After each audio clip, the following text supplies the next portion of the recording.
మొదటి రేయి కావాలంటే ఎట్టాగంట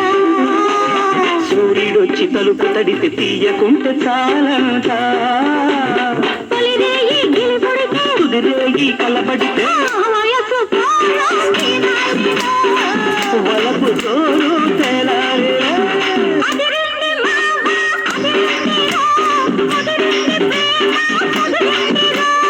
గుడుగు పుట్టి నాడు కబడ్డీ ఉండబట్టి వయసు పోరు తీరాలిలే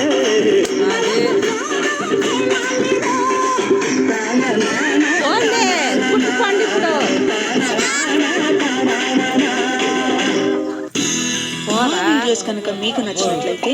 లైక్